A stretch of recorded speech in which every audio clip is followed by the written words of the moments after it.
Steve, we had the luxury of a weekend off, mate, after still a busy but quieter October.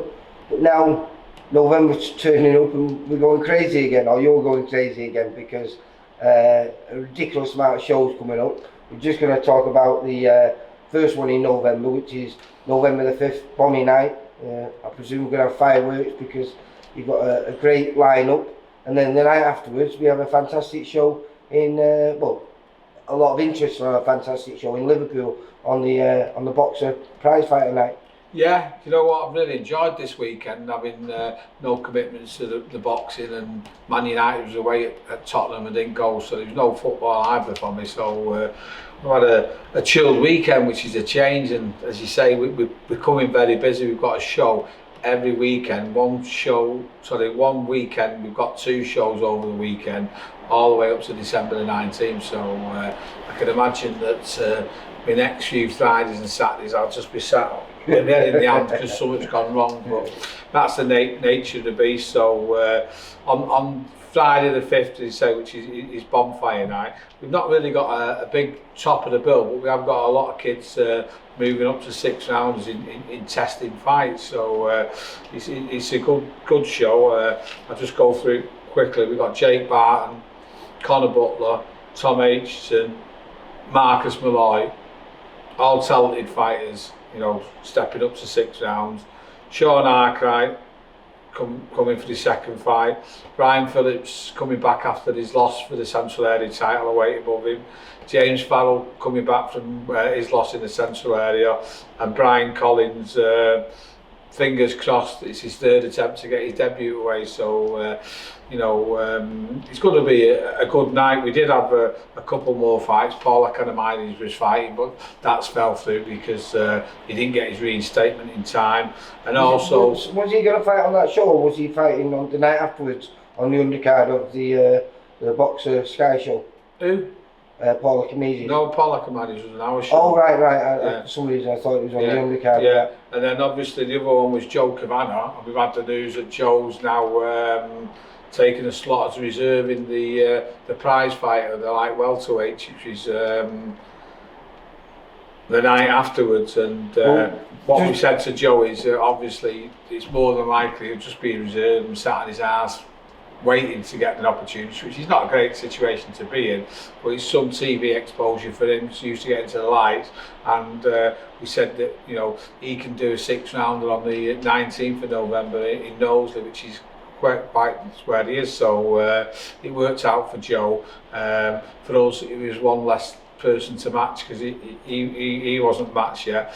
Out of it at the moment, as we say, we've got 5 matches, we're just 3 to match, and we're working on it. Yeah. Well, before we talk about that boxer, I just wanted to touch on that because we've got, again, all talented lads, but Jake Barton's making his return to England because last time he was away, wasn't he? And he's had 2 fantastic wins during the lockdown period. But also we've got a young kid who's making a return to ring. I don't think he's fought for 2 years, but another very talented amateur in Conor Butler. Yeah, I'm really looking forward to Conor, and you know, with him being a flyweight, I've said to him he'll be moved pretty quickly. So he's had 4 wins in 4 rounders. So he's doing a 6-rounder against Steve Jackson, who's a very durable and decent fighter. You know, he's a good test for anyone as well. That's the thing on his record. Tom Aitchison, as I say, is a quality fighter, and he's fighting at Ben Lamptey. So it is a good show, and I'm looking forward to getting it all done and dusted. And then, as you say, on the 6th there, we've got the interest with Joe being reserved, but we've got 4 in there, haven't we? And Nathan Bennett, Kane Gardner, Masha Dodds, and slipping me, Spazza. Yeah. So you know, there's 4 all capable of winning it, as the other 4 are. So I think Boxer have pulled off a great prize fighter for the first one, because there's 8 kids who are all going to have a go, and you know, they'll all be potential winners for £40,000, which is a lot of money for them all. So what a good night that's going to be. Yeah, been a lot of interest prior to the competition, well, which I think makes it even more exciting. You know, because normally rematches are made after prize fighter, aren't they? But this time, within prize fighter, it's going to be rematches. It's guaranteed rematches because almost everyone's fought one another. Yeah, it's going to be a good night. I'm really looking forward to it. Yeah. Any odds? Do you know what? I've not even seen them, but I remember last time when I had a lot of them in the lightweight one, which Teddy Flanagan went on to win, and I didn't back myself because I didn't want to back against any other kids. But I did say to people that Teddy'd been worth a punt, but I don't know what the odds are there. But it'd be interesting to see.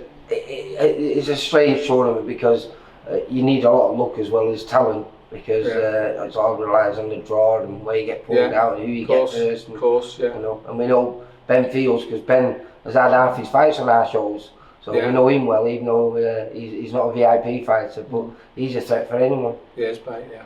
Right, well, so I'm really looking forward to that on Saturday. But like I say, we've got our own bombing night in Liverpool at Olympia. Yeah, looking forward to that as well, mate. All right, mate. I'll see you later. Bye. Bye-bye.